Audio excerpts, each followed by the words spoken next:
people need to understand that the new Charlamagne isn't lackluster. Even when I hear you cop to the new Charlamagne, it's confusion in that term.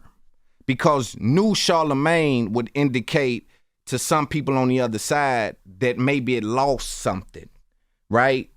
I don't know why, but I think they feel like, you know, when you even cop to it, right? When you just like, yo, I'm the new Charlamagne. I don't even know if it's new Charlamagne. That's what I'm saying. That's what I'm saying. Yeah, I'm just Leonard at the end of the day. I think what you're seeing now is more so Leonard as opposed to Charlamagne. Charlamagne is just the name that people still call me and I still answer to. Right. But you know, like in my mind, I'm on daddy mode all the time. Yes. You know what I mean? I'm in husband mode all the time. Yes. I'm in business mode like all the time. Yes. And I think the youngsters need to know that the conversations are still potent, that the information is still potent, right? That you ain't lost your legs. Like you can get in the mix and talk about the YouTube shit. I'm better. That's what I'm saying. And the reason I know I'm better is because the audience grew as we all evolved. Yes. When I started doing work on myself, when Envy, you know, started transitioning and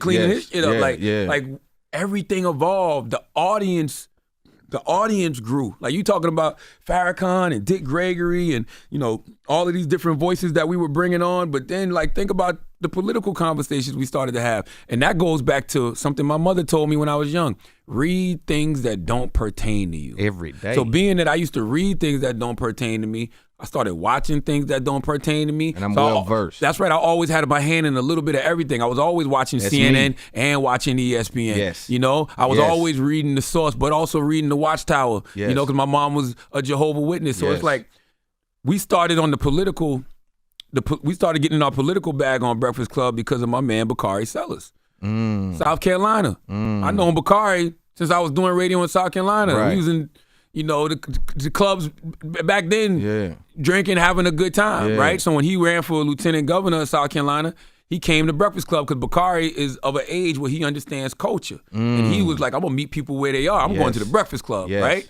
And that interview did a lot for Bakari as far as that campaign. He didn't win, but what happened was Bakari started talking about how well it did for him. So then we just started opening the floodgates.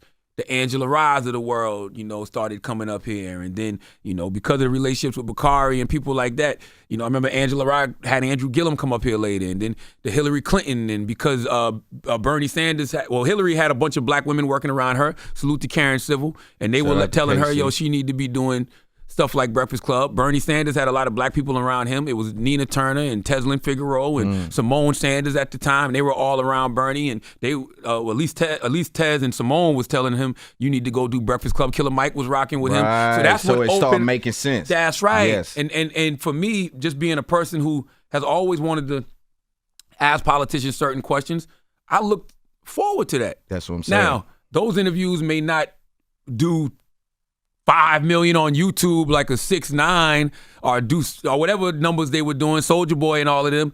But yo, we talking about real world shit. And then not even that, from a business perspective, it stretches my market share. That's what I was saying. It gives you more market share in the real world. Yes, and here's also what I find interesting about that is not only does it give you market share, it's almost like you guys are some of the only people that can serve this same fan base like a hamburger and a salad.